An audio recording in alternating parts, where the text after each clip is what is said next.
people, I don't think sometimes fully get the humour of being a Liverpool fan, and I've explained. I think I did this bit on the podcast I did with Neil Jones on his covering Liverpool stuff the other week, of how like when we wanted Roy Hodgson out, we weren't horrible to Roy Hodgson. We made Hodgson for England t-shirts and chanted Hodgson for England because it was like it was just a funny way to deal with it. And Paul Tierney being the most biased against us referee in the history of football, finally having enough and chanting fuck off when he booked Joel Matip for cleanly winning the ball. And so we chanted fuck off Tierney, and then did it again, and then we got a decision right that we didn't think we were going to get. So okay, not quite as vociferous, but a chance of, yeah, we love you, Tierney, we do.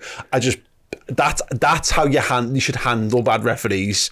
Because the guy behind me said, well, we're never getting a decision now. And I went, we don't get decisions anyway. We might as well tell him to fuck off and see if this works, because we haven't tried this yet. I remember when my favourite has always been when we snotted Man United 3-0 on Alex Ferguson's birthday and sang him happy birthday. It's just fucking class, like, it's just the best. Yeah, this is it. This is how you got to handle these things. But, like, first of all, Chris, it is one of the worst yellow card decisions I've ever seen in my entire life. It's the worst. He tackles him quite cleanly. I'm not even sure he even makes contact with him. The guy falls over, and I mean, it's pure no context Joel Matip. Like, I mean, his living limbs. He normally screams at the grass in those situations. He is Groot. Like, you know what I mean? Like, yeah. But yeah, I mean, the whole situation, it showed you what a terrible referee Paul Tierney is. I didn't need any more evidence of that in my life, to be honest. I could have gone through the rest of my life never watching a Paul Tierney referee game, but unfortunately I had to sit through it. It's baffling. It really is baffling how shit he is, to be honest. I can't believe he's got a job. Genuinely, just for doing anything. Like, if you ask me if I think he could be a good checkout assistant, no. Like, I'm really against self-serve. He'd scan something wrong. But if Tierney was in there, I'd be like, just go all self-serve, mate. Yeah. He'd scan something wrong and you'd be like, mate, you've scanned that wrong. And he'd be like, no, I never. That's what you wanted. That's right. Yellow card. Yellow card. It doesn't work in Tesco's, that, mate. And he just sternly stared at you. Yeah, give you stink eye. What a bell end. I mean, in this whole, like, respect referees, blah, blah, blah, blah, blah. He's just a shit referee, Dan. Yeah, you know what I mean? I don't think he wants to be shit. I'll give him the... I think he does at Anfield. Yeah, maybe. Yeah. I'll give him the benefit of the doubt that nobody wants to be terrible at the job unless they're looking to get sacked. And I don't think he's looking to get sacked. I don't think he can be sacked. No, I know. No. He seems to have a job. He's got tenure. He seems to have a job for life.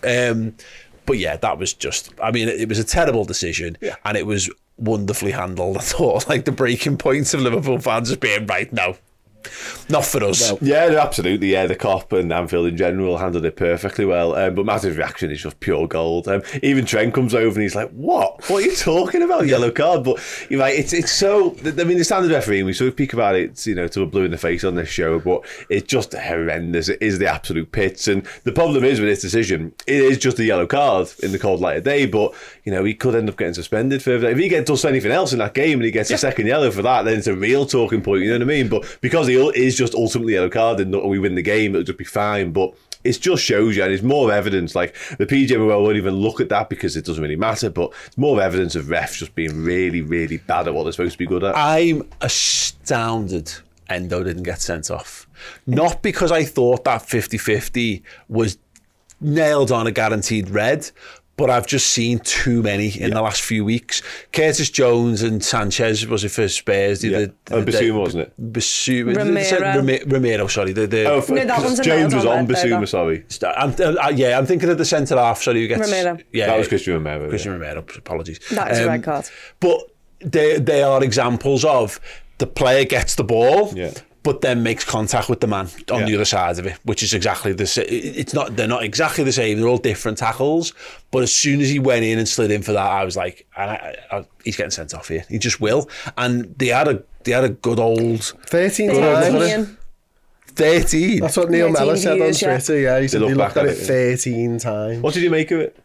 The tackle? I thought it was fine, to be honest, but then It is what it is. In normal time, it's one of them where you're both going for the ball, you get in, and the fact that the referee let it go, I thought was actually bizarrely credit to Paul Tierney, which I don't think I've ever said out loud. He's probably looking the other way. Maybe, yeah, absolutely. Tends to do that a lot. Yeah. So, like, in the doing of it, I'm the same as Curtis Jones this one. It's like, you just get on with the game. You know, it's one of them.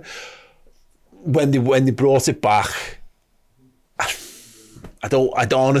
personally don't see a vast deal of difference between the ones, any of those are the ones we've discussed, because he does then end up making contact with the man. That's the problem for me. I think a lot of people saying there's 50-50, which it is ultimately, of course, is Endo's poor touch that leads us. And how often do you see a poor touch and then somebody stretches to try and make amends? And I think a lot of people saying, well, does Alan Smith get sent off for that? Something very similar, yeah. So if you're going to do Endo, what about the other lad? But the other lad does nothing wrong. Endo studs, whichever way you want to dress it. I don't think it's a red card because I don't think there's enough force, etc., etc. But whichever way you want to look at it, Endo studs end up in the other lad's shin. So it's not pretty. It's not clever. I wouldn't advise doing it anymore if I was you, Endo. But yeah, for me, not a red, but I did get why there was some conversation around it. Philip Deggan very much got sent off for that. I think it might have been a Fulham away, and he, one of them, you lose control and you just lunge for it because you're trying to make up for your own mistake, and you instantly go as you're leaving the ground and going, I'm not getting this. No.